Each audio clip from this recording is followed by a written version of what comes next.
100 preguntas y respuestas para comprender el conflicto colombiano es un espacio para divulgar el conocimiento histórico y promover el sano debate. Orientan este programa los profesores Mauricio Albeiro Montoya y Wilmer Zuleta. ¿Qué puedo hacer por mi pueblo? Aquí ya no existe paz, aquí ya no hay libertad, aquí ya no pasa un día sin algo que lamentar. Sean todos bienvenidos a esta nueva emisión de su programa 100 preguntas y respuestas para comprender el conflicto colombiano. Hoy nos acompañan en la mesa el profesor Wilmer Zuleta, José Zuluaga, estudiante de Derecho de la Universidad Pontificia Bolivariana, y tenemos la grata presencia del profesor de la Universidad de Medellín, Pedro Piedrahita, politólogo y PhD en asuntos de Derecho Internacional. Profesor Piedrahita, bienvenido a este programa. Cordial saludo y muchas gracias al profesor Mauricio por esta invitación. Bueno, el día de hoy nos vamos a centrar en dos preguntas, una específica sobre quién era ese personaje del que ya hablábamos la vez pasada, Jorge Eliezer Gaitán Ayala, y también en un segundo momento hablar de cuál fue el impacto que tuvo su asesinato en la historia nacional. Para comenzar, digamos que Gaitán, pues nacido en una familia humilde, hijo de una madre que era maestra, profesora, y un padre librero, pero de gran ideología liberal, que incluso editó desde su librería gran cantidad de periódicos liberales, pues que no tuvieron gran impacto, pero que, digamos, por su vena política siempre estuvo muy marcada la idea del liberalismo. Gaitán tiene una época de juventud un poco turbulenta, incluso al terminar sus estudios de bachillerato con bastante problemas, porque incluso su padre no quería que estudiara, sino que siguiera su oficio de librero. Logra entrar a estudiar en la Universidad Nacional de Colombia y allí realiza su carrera de Derecho, terminando con una tesis bastante interesante que luego se convertiría para algunos en tema polémico, que fue la famosa tesis titulada Las ideas socialistas en Colombia. Pero también desarrolló su carrera académica luego visitando Italia.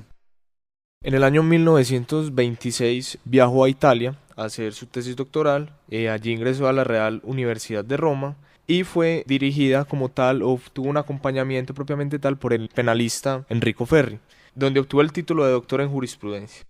De hecho, eso fue muy interesante porque Gaitán vino otra vez a Colombia en un momento muy álgido, como el momento de la masacre de las bananeras, pero también a la vez pues vino con todos sus estudios de criminalística y se convirtió en una figura bastante reconocida en el derecho penal. Profesor Piedrahita, sería muy interesante escuchar sus apreciaciones sobre una figura como la de Jorge Eliezer Gaitán, ese personaje que de alguna manera pues sigue marcando hasta hoy y, digámoslo así, este año 2018 que se conmemoran los 70 años de su magnicidio. ¿Qué podemos decir de Gaitán? ¿Quién era y qué ha significado hasta hoy su figura?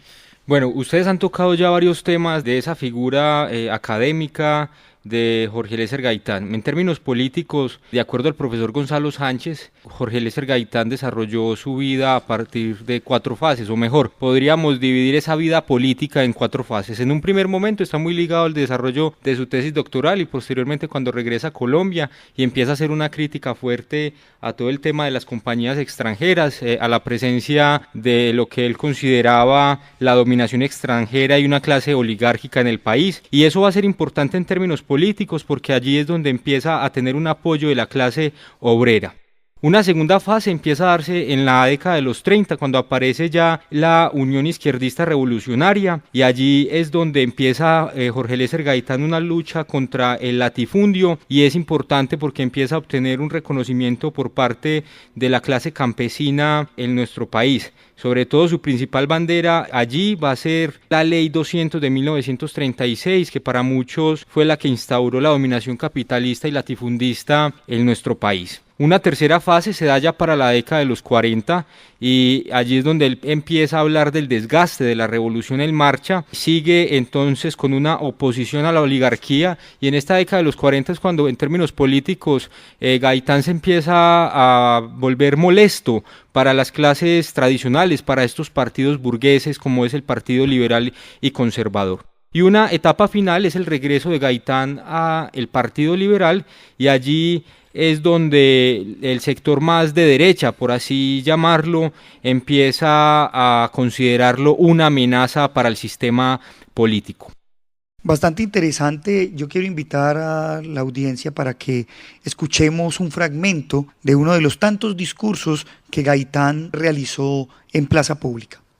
Que nos hablen de esto los candidatos de la oligarquía. A los pueblos no se les puede robar el sentido de su nacionalismo.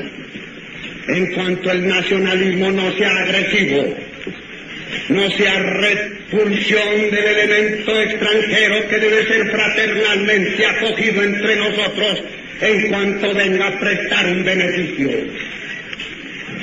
En cuanto no sea agresión al extranjero, que afortunadamente nosotros no podemos realizar, pero en cuanto sea estímulo de nuestra propia razón de ser, orgullo de nuestra propia raza, veneración a nuestras tumbas, porque eso no es el lenguaje ni demagógico ni retórico, que los hombres que hemos cruzado universidades sabemos que el hombre es como las plantas, que la planta da fruta y flores no por la planta misma, sino por el surco y la tierra donde ha aprendido, y que el hombre y un pueblo no pueden ser grandes y fuertes, sino en razón de las tumbas donde tiene el alimento para su futuro.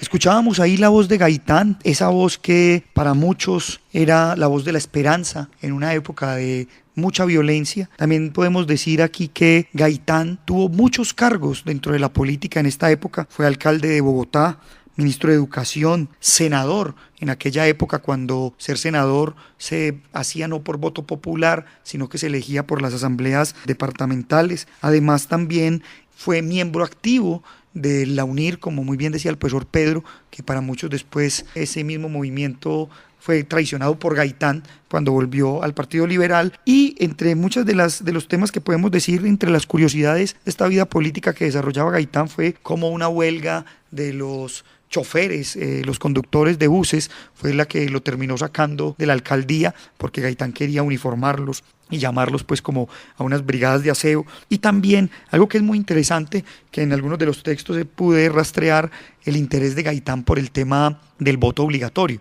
Pero hay una faceta de Gaitán, profesor Piedrahita, que vale la pena analizar, y es esa faceta del que aglutina multitudes, del que moviliza y cuya voz logra que las personas le sigan. ¿Cómo vemos a ese Gaitán que hace proselitismo en las calles y que realiza esa cantidad de marchas para que sus seguidores pues de alguna manera también se manifiesten? Bueno, allí, como lo mencionaba en un principio, esas bases que empiezan a apoyarlo, las clases obreras, las clases campesinas, sin duda van a darle un reconocimiento y una legitimidad a Jorge Eliezer Gaitán. Es una legitimidad en sentido muy carismático, era un líder carismático, además que tenía una característica que es muy importante, y es sus rasgos fenotípicos hacían que las personas de las clases más bajas se sintieran representadas, o mejor, se vieran reflejadas en Gaitán. Estos apoyos populares fueron aprovechados por este líder político, sobre todo en la década de los 40, y debemos recordar, por ejemplo, el caso de la Marcha del Silencio del 7 de febrero de 1948, que tenía una consigna muy interesante. Era una exigencia que se le estaba haciendo en ese momento al presidente Mariano Ospina para que cumpliera con su mandato constitucional, con el mandato constitucional, que sobre todo era la garantía de la paz y la estabilidad, y eso ha tenido unas repercusiones incluso hasta el día de hoy. Recordemos, por ejemplo, que el 5 de octubre del 2017 se desarrolló en diferentes partes de nuestro país una marcha del silencio, que justamente buscaba o mejor, su consigna también era diciéndole al presidente Juan Manuel Santos, cumpla con su mandato constitucional. ¿Y cuál era ese mandato constitucional? La garantía de la paz. A Mariano Ospina en el 48 le decían que cesara la muerte entre los partidos o las facciones de partidos, y el año pasado lo que veíamos era la exigencia al presidente Juan Manuel Santos que siguiera adelante con el proceso de paz. Entonces la figura de Gaitán de una u otra forma sigue vigente y su liderazgo en esas marchas y manifestaciones lo podemos ver expresado de esa forma. Tan vigente es que incluso grandes artistas como Pacho Galán compusieron un famoso porro titulado A la carga, emulando un poco, imitando esa sentencia, esa frase que el mismo Gaitán en muchos de sus discursos utilizó. Vamos a escuchar un fragmento de ese porro de Pacho Galán. Si eres colombiano, lo tienes que probar. Este es el momento, la patria hay que salvar. A la presidencia, Gaitán tiene que ir. El pueblo lo quiere, y él se hace sentir. Vamos a la carga, vamos a la lucha, vamos a la carga, vamos con el grito, ¡libertad!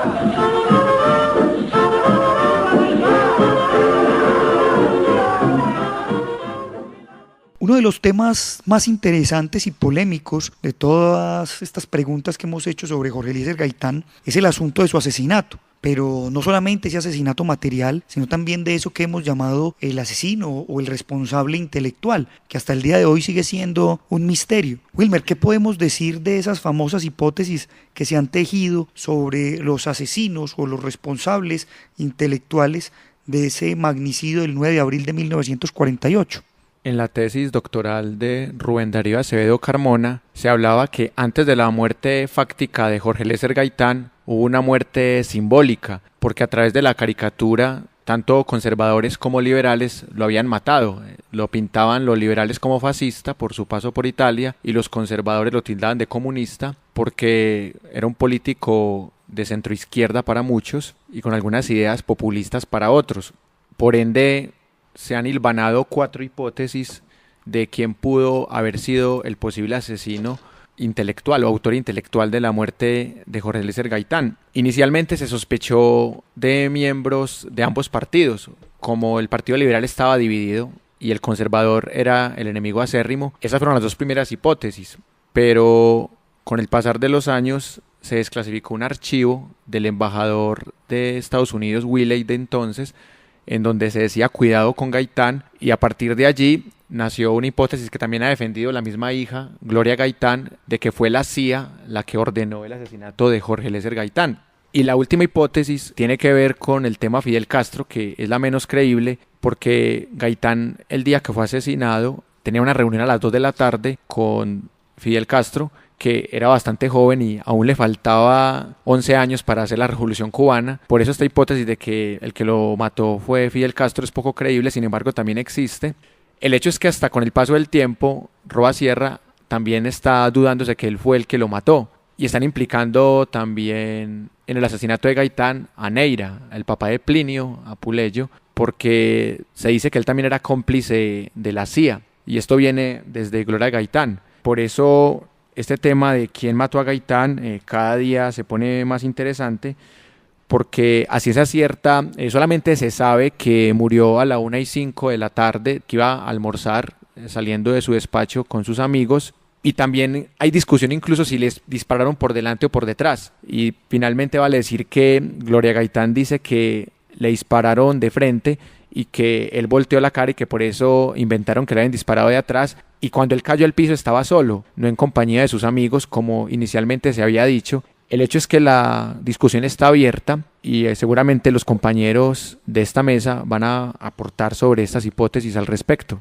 Tan abierta está esa discusión entonces que incluso en una de sus últimas obras, Miguel Torres, el dramaturgo, en su famosa obra El crimen del siglo, que hace toda una, podríamos decir, un perfil de Roa Sierra, aparentemente el autor material, que luego pues fue llevado al cine en una película llamada Roa, parece que habla es más bien de un asesino como múltiple, ¿no? Un asesino material múltiple, parecido a esta famosa hipótesis también de la muerte de John F. Kennedy. Y con eso entonces damos entrada a ese impacto de lo que generó, lo que fue ese asesinato de Jorge Eliezer Gaitán y cómo impactó en las distintas regiones del país. aló, fuerzas revolucionarias izquierdistas de Colombia. Aló, fuerzas revolucionarias izquierdistas de Colombia. Aló, fuerzas revolucionarias izquierdistas de Colombia. La revolución acaba de triunfar en Cali y en Medellín. Aló, fuerzas revolucionarias izquierdistas de Colombia. La revolución acaba de triunfar en Cali y Medellín. Aló, fuerzas revolucionarias izquierdistas de Colombia. La revolución en Medellín y en Colombia, y obviamente en Medellín y Cali. Acaban de apoderarse de Barranquilla, de Barranquilla. Aló, fuerzas de revolución en Barranquilla. Acaba de triunfar la revolución en Barranquilla. Esta es la radio liberal número 2. El gobierno miserable y asesino que preside Mariano Ospina Pérez no mande tropas a Puerto Wilches para evitar un desastre en el ferrocarril y en las máquinas. Si Barranca Bermeja vuela la refinería, Puerto Wilches hará cosas peores. Ese es uno de los boletines. Adelante.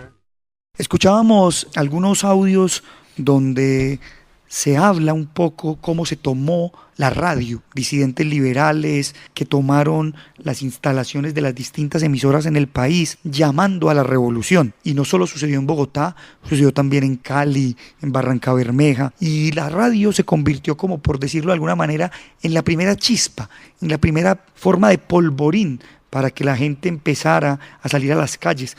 Incluso varios de esos audios incitaban diciendo que ya Mariano Ospina, Laureano Gómez estaban muertos, que fueran a defender la vida porque habían asesinado al caudillo. Así entonces llegamos a esa etapa donde se habla de esos impactos, incluso lo que han llamado el Bogotazo, pero queremos ir un poco más allá y dejar de pronto ese centralismo que siempre ha caído en saber qué fue lo que pasó en Bogotá, que ya es como muy reiterado. Tratemos de ir a otras regiones. Profesor Piedrahita, ese 9 de abril del 48, ¿qué impacto tuvo, por ejemplo, una región como Antioquia y Medellín? Bueno, como usted lo menciona, profesor, la manifestación empezó con las declaraciones en radio, la gente empezó a alzarse, y en Antioquia, por ejemplo, se dieron alzamientos en zonas como Bolombolo y Peque, que tradicionalmente fueron de tradición liberal. En los márgenes del río Cauca también hubo algunos alzamientos. En la ciudad de Medellín fue bien interesante porque las autoridades fueron puestas en amenaza, fueron amenazadas. Muchas personas se lanzaron a las calles y hay unos datos bien interesantes de eso que sucede el 9 de abril en Medellín. De 400 a 500 establecimientos fueron quemados, además fueron quemados los periódicos de derecha o conservadores La Defensa y El Siglo, e incluso el local donde funcionaba la Universidad Pontificia Bolivariana en su momento fueron incendiados. Además, hay un dato importante y es que el ejército para ese día, 9 de abril, se encontraba por fuera de la ciudad y solo pudo recuperar el control de la ciudad para el día sábado 10 de abril. Además, hay un dato interesante y es que muchas escuelas y muchos colegios e incluso la Plaza de Toros fue utilizada como una cárcel. Y finalmente, esto que sucedió el 9 de abril se pudo controlar cuando fue nombrado un alcalde militar. Estos son datos interesantes, pero que hay que mencionar que fueron opacados por esa lógica bipartidista que posteriormente se instaura en nuestro país. Así entonces podemos decir que hubo un montón de azos, ¿no? El Bogotazo, el Medellinazo, el Caliazo, si queremos decir, el Cartagenazo. Pero tal vez un lugar donde esto tuvo un gran impacto fue en Barranca Bermeja. Eso del Barrancabermejazo. ¿Qué pasó en Barranca Bermeja que hasta el día de hoy sigue siendo protagónico? Bueno, lo que se presentó en Barranca Bermeja fue uno de los casos más emblemáticos dentro de todo el territorio nacional, debido a que un grupo simpatizante gaitanista, liderado por Rafael Rangel, desplazaron al gobierno municipal y organizaron el poder popular durante aproximadamente 10 días. Lo que se ha dicho históricamente es que fue uno de los lugares o una de las porciones del territorio del país más interesantes y que generó una repercusión muchísimo más grande. Claro, incluso aquí entramos un poco a mirar que Barranca fue tal vez el lugar donde podría haberse dado la utopía de la esperanza del triunfo de la revolución. Allí estuvieron esperando la resolución tal vez del Partido Liberal, de las bases del Partido Liberal que quedaban después a la cabeza tras la muerte de Jorge Eliezer Gaitán, pero esa resolución o esa invitación nunca llegó. Se habla, profe Piedrahita, de una traición del Partido Liberal a esta revolución, que incluso Mariano Ospina pues les empieza a brindar como unos ministerios. ¿Qué fue lo que pasó ahí? Es decir, ¿por qué podemos decir entonces o no si el Partido Liberal sí traicionó el impacto de la revolución gaitanista? Bueno, lo que sucede allí sigue sucediendo en nuestro país y se entiende a partir de ese concepto del cálculo político. La lógica política vence los intentos de cambio profundo en la sociedad y finalmente se termina resolviendo a través del acuerdo y la negociación entre los partidos políticos. Ya lo decía Max Weber, la política es la transacción y parece ser que los partidos tradicionales en nuestro país lo han tenido bastante claro. Eso es bastante interesante porque esa tradición llamada de los liberales, pues de alguna manera se da también en otro contexto muy interesante, y es que en ese momento en Colombia, en Bogotá específicamente, se estaba celebrando la conferencia panamericana, esa conferencia que aglutinaba primeros ministros, hombres de poder, incluso estaba el general Marshall allí en Bogotá. Esa conferencia tuvo que trasladarse al Gimnasio Moderno por los desmanes que se estaban presentando, pero esa conferencia dejó como conclusión cosas bastante curiosas. Una,